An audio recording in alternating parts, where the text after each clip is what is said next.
l'appelle l'argent liquide est de plus en plus solide. Pour votre information, savez-vous combien chaque jour au pays on transige de façon électronique?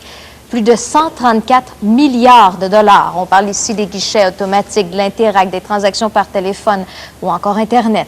L'an dernier, près de 90 % des transactions bancaires ont été faites par voie électronique et ça risque d'augmenter. Éric Lévesque nous parle des nouveautés que s'apprêtent à lancer les institutions financières qui sont en congrès à Québec. Un instant, s'il vous plaît. Les cartes de débit et de crédit, on les utilise partout.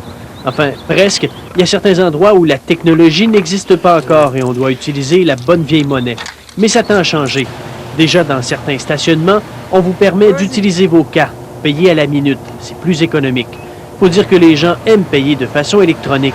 Par exemple, chez Desjardins, on évalue que les transactions électroniques en 2003 par accédé Internet seront de 250 millions, en hausse de 85 %, et par téléphone, de 60 millions de transactions, en hausse de 50 %. On a également le paiement direct qui a eu une forte croissance des années 90, qui maintenant se situe environ à 12 % de croissance. Et le guichet automatique qui, lui, a fait sa grande percée dans les années 80, qui est maintenant stable. Chaque jour au Canada, plus de 6 millions de chèques sont encaissés. On veut faire diminuer ce nombre en permettant l'accès par Internet au transfert de fonds. Si votre enfant étudie, par exemple, à l'université à l'extérieur, vous allez pouvoir lui transférer de l'argent directement, vous allez pouvoir transférer de l'argent à votre gardienne, etc., en évitant, dans le fond, de faire un chèque et, évidemment, le temps aussi du traitement de chèque, l'argent va devenir tout de suite disponible. Petit achat rapide au dépanneur, il y aura bientôt du nouveau. Quand on parle de carte à puce, on parle notamment de la carte débit qui pourrait être munie d'une carte à puce et qui agirait ainsi. C'est-à-dire que quand vous avez des achats de moins de 20 $, par exemple, au lieu d'utiliser le lecteur qui est ici et de devoir composer un NIP, vous auriez tout simplement un crédit à l'intérieur de la carte que vous pourriez utiliser. Ça peut être fort utile, notamment dans un dépanneur où on achète pour 4 ou 5 $. Autre nouveauté, le premier système de paiement direct sur Internet. Vous faites votre achat chez un commerçant en ligne. Vous cliquez sur votre banque.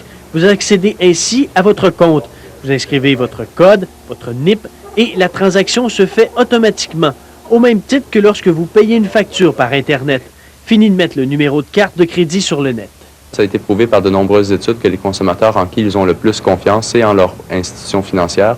Et comme au Canada, il y a déjà plus de 9 millions de personnes qui utilisent les services bancaires en ligne, c'est sûr que ces gens-là sont en quelque sorte déjà habitués à utiliser notre produit. Avec toutes les facilités électroniques qui sont en cours de développement, c'est à se demander si la Banque du Canada aura encore des billets imprimés.